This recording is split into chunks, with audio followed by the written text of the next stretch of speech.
Ya teman-teman sekalian, bertemu kembali dengan TMC Blog gitu ya. Saya lagi ada di atas motor Honda Monkey 125. Motor ini boleh dibilang motor yang boleh dibilang sih sebenarnya udah saya punya semenjak 1 tahun 3 bulan yang lalu. Jadi sekitar boleh dibilang awal 2020 motor Honda Monkey ini hadir menjadi salah satu koleksi dari kami dari TMC Blog gitu ya. Jarang banget dipakai, kilometer pada saat saya pakai ini masih 230 km. Nah, jadi seperti itu. Nah, saya mau menghadirkan review pada teman-teman sekalian seperti apa sih riding feel dari Honda Monkey ini. Yang pertama, memang riding ergonominya ya, seperti teman-teman bisa lihat di sini. Ergonominya tuh boleh dibilang memang kayak motor laki deketnya ke arah Verza gitu ya. Jadi memang digunakan untuk kayak komputer kayak gitu teman-teman sekalian. Kalau kita duduk di atasnya tuh berasa memang saya kok berasa kayak naik Verza sih, memang benar-benar riding positionnya, terus habis itu riding feel pada saat menggunakan motor itu benar-benar kayak Verza banget gitu. Cuman dia lebih kecil, boleh dibilang lebih kecil, jarak antara tempat duduk dengan setang jauh lebih pendek, dan agak aneh juga ya kalau melihat kalau kita naik Verza atau naik motor-motor sport lainnya kayak misalnya CBR 250RR atau 150R, itu tuh kayak yang tangkinya itu kan gede gitu ya. Cuman ini kan jadi kita mesti lihat dulu baru turun mata ke bawah gitu, baru ketahuan bahwa itu tangkinya kecil banget gitu ya teman-teman sekalian. Lalu kalau kita bisa lihat panel meternya semuanya kebaca banget gitu ya, kebaca banget karena dia tuh kalau menurut saya bilang dia tuh strateginya tuh eye-catching banget, dimana tulisannya semua backlightnya tuh negatif gitu ya, sehingga backlightnya tuh gelap, lalu tulisannya itu lebih terang gitu ya. Kalau saya lihat di sini agak-agak grey, putih-putih grey gitu, dan ini tuh keren banget. Walaupun informasinya nggak terlalu banyak sih, pada dasarnya hanya view indikator panel tuh das kayak bar meter, lalu ada speedometer, terus ada kayak trip meter, terus habis itu trip A, trip B. Namun kalau kita mau ganti ini agak jauh karena memang saklarnya ini agak jauh dari jangkauan kita, jadi kita mesti ke depan ya. Kita lihat dulu depan. Agak susah teman-teman sekalian ya, ganti trip A, trip B, trip A total, trip A, trip B total, udah cuma itu doang gitu ya, nggak terlalu banyak, nggak ada full consumption meter, nggak ada, dan segala macam juga nggak ada. Ini boleh dibilang memang sangat sederhana banget gitu ya. Gitu.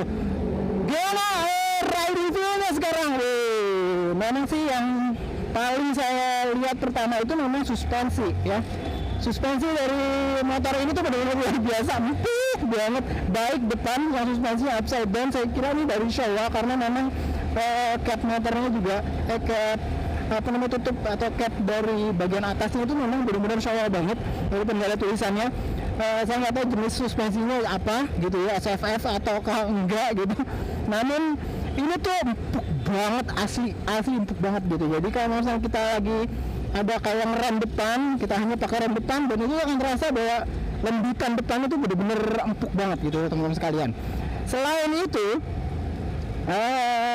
joknya empuk, lebar banget, sehingga boleh dibilang menopang seluruh bagian bokong kita dengan boleh dibilang hampir maksimal banget gitu ya teman-teman sekalian. Nah, sebelum kita bicara tentang masalah suspensi belakang, saya akan coba dulu ya. Giginya cuma ada 4 gitu ya.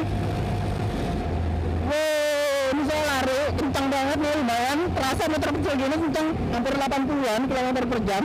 Karena ini jalanan biasa, saya nggak berani. Mungkin perkiraan saya mendekati 100 km per jam atau sedikit lebih tinggi dari 100 km per jam. Honda Monkey 125 ini dapat gitu ya. Terus oke, kita ngomongin suspensi belakang. Ini suspensi belakangnya saya baru sekalinya naik motor yang suspensi belakang itu bener-bener dia itu suspensinya tuh bener-bener bener-bener empuk banget gitu ya. Sama empuknya dengan suspensi depannya. Ini tuh menarik banget. Dan ini tuh saya nggak pernah menemukan di motor-motor laki apapun yang double shock seempuk ini.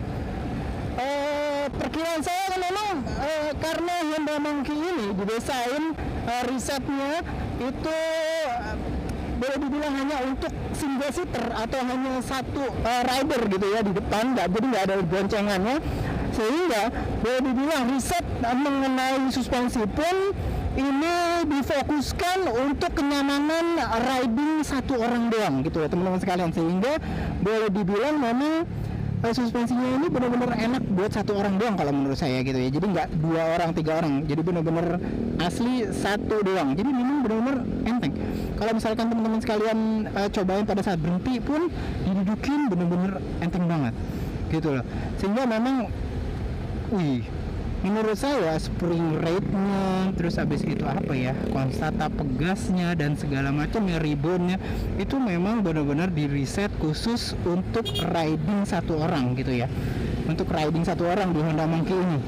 Jadi memang ya logis kalau misalkan kita merasakan bahwa memang belum pernah kita bisa merasakan naik motor seempuk roda belakang dari Honda Monkey ini. Ini benar-benar asli sangat empuk banget gitu loh teman-teman sekalian.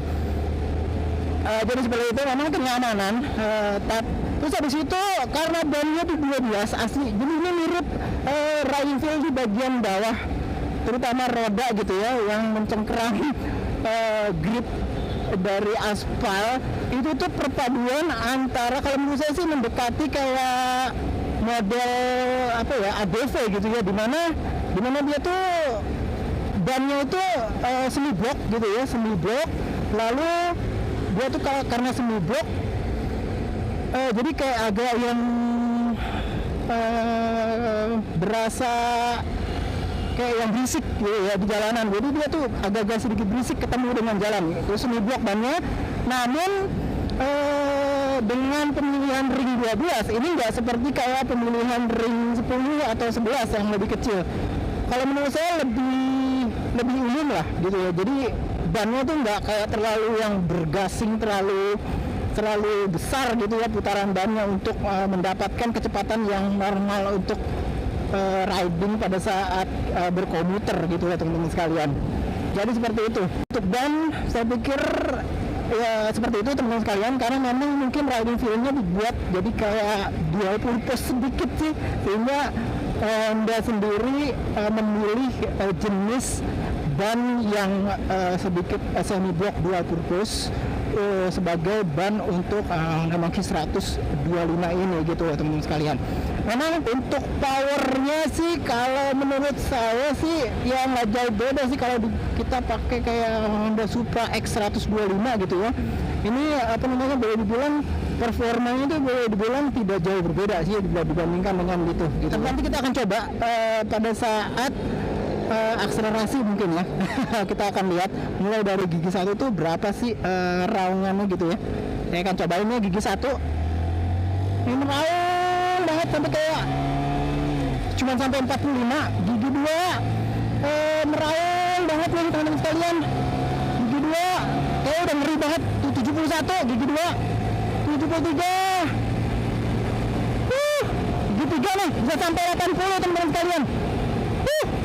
Jadi memang ini mesin 125 nya saya nggak nyobain di gigi 4 ke apa, mungkin overdrive atau enggak tahu. Namun mesin 125 nya walaupun di 125 terus masih kayak yang air cooled gitu ya, jadi mirip banget sih mesin kayak Supra X, namun dia pola transmisinya udah kayak motor laki banget, dimana gigi 1 ke depan lalu 2, 3, 4 nya tuh dicongkel ke atas. Namun kalau menurut saya ini tuh performanya ya nggak malu-maluin mesin 125 air cooled gitu lah ya, lumayan lah untuk bisa ngacir gitu untuk ya teman-teman sekalian. Nah itu untuk performa mesinnya. Kestabilannya seperti teman-teman sekalian ketahui, ini tuh frame-nya itu diamond banget, dan kalau menurut saya frame diamond kayak gini sih ya menurut saya sih lebih stabil ya dibandingkan dengan frame-frame motor bebek biasa kayak misalkan Supra 125, Revo dan segala macamnya. Itu ya teman-teman sekalian yang bisa saya informasikan mengenai review dari performa mesinnya. Saya belum memberikan review yang kuantitatif ya, berapa angkanya dan segala macamnya. Namun dari apa yang bisa saya sampaikan secara lisan, mudah-mudahan teman-teman sekalian bisa melihat seperti apa engine, seperti apa performa dari Honda Monkey 125 ini gitu ya teman-teman sekalian. By the way, pada saat saya pakai ini Honda pada dasarnya sudah sedikit mengubah platform dari Honda Monkey 125. Modelnya masih sama, frame-nya mungkin masih sama, platform bodinya masih sama, cuman engine-nya sudah mulai berubah teman-teman sekalian ya. Engine-nya sudah mulai berubah, lebih mendekati engine yang mendekati square kayak gitu, pokoknya sedikit berubah lah. Ada sedikit perubahan juga sedikit di bagian transmisi dan segala macamnya. Namun pada saat video ini dirilis, Astra Honda Motor juga belum menghadirkan seperti apa perubahan dari Honda Monkey 125 model year 2021. Jadi ya pada dasarnya masih ini yang dijual. Namun apapun itu, kalau menurut saya Honda Monkey tetap jadi motor yang boleh bilang ikonik ya, walaupun dia nanti sudah diganti engine-nya segala macam. Honda Monkey ini tetap jadi motor yang ikonik dan tetap jadi motor yang boleh dibilang ya punya arti khusus ya di mata orang yang menyukai Honda Monkey. Jadi seperti itu ya teman-teman sekalian yang bisa saya informasikan kepada teman-teman sekalian, review mengenai the new Honda Monkey 125 model year. Ini 2020 ya, 2019 2020 dan belum merupakan yang model year 2021 yang baru. Itu aja, mudah-mudahan review ini bisa berarti dan bisa berguna bagi teman-teman sekalian. Sampai berjumpa di review selanjutnya. Assalamualaikum warahmatullahi wabarakatuh.